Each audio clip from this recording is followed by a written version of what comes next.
Mon mari passait toutes ses nuits à l'intérieur du puits. Mariama était l'image même du bonheur.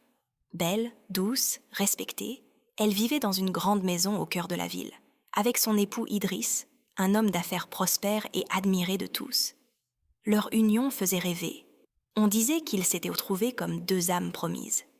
À chaque fête, ils arrivaient main dans la main, parés de vêtements somptueux. Idriss au port noble, Mariama rayonnante dans ses boubous de soie.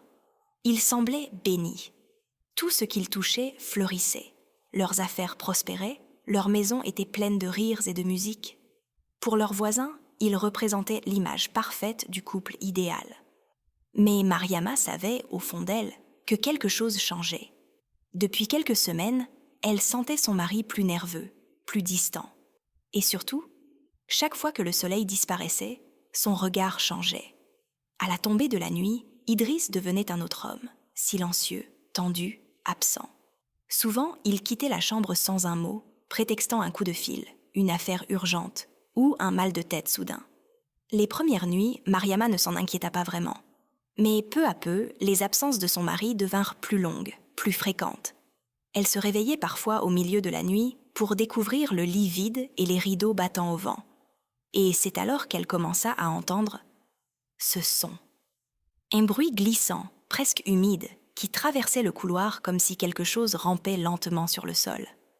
Elle se levait, allumait la lampe, mais ne voyait rien. Seulement cette sensation étrange d'être observée, suivie, respirée. Une nuit, en se réveillant, elle découvrit quelque chose d'encore plus dérangeant. La chemise d'Idriss, soigneusement pliée au pied du lit. Comme s'il s'était dévêtu avant de disparaître. Mariama s'assit sur le matelas, le cœur battant. Le silence de la maison semblait lourd, presque vivant. Elle voulut appeler son mari, mais sa gorge se serra. Au fond d'elle, elle sentit une peur qu'elle ne pouvait pas expliquer. Les jours suivants, Idriss fit comme si de rien n'était. Il riait, parlait tendrement, l'enlaçait même comme avant. Mais Mariama n'était plus tranquille. Un soir, elle osa lui demander « Mariama, Idriss, où vas-tu la nuit quand je dors ?»« Idriss, je ne vais nulle part, mon amour. Tu rêves encore trop. » Elle baissa les yeux, honteuse de douter de lui. Mais cette nuit-là, elle prit une décision. Elle découvrirait la vérité. Car dans son cœur, une certitude grandissait. Ce qu'elle entendait chaque nuit n'était pas un rêve. Cette nuit-là, Mariama ne trouva pas le sommeil. La pluie tombait doucement sur le toit, et chaque goutte semblait frapper son cœur. Idriss, lui, dormait à moitié tourné vers la fenêtre. Mais quand l'horloge du salon sonna minuit, il ouvrit les yeux. Son regard était vide, presque absent. Sans un mot, il se leva, enfila sa chemise et sortit lentement de la chambre. Mariama attendit qu'il descende l'escalier, puis se leva à son tour.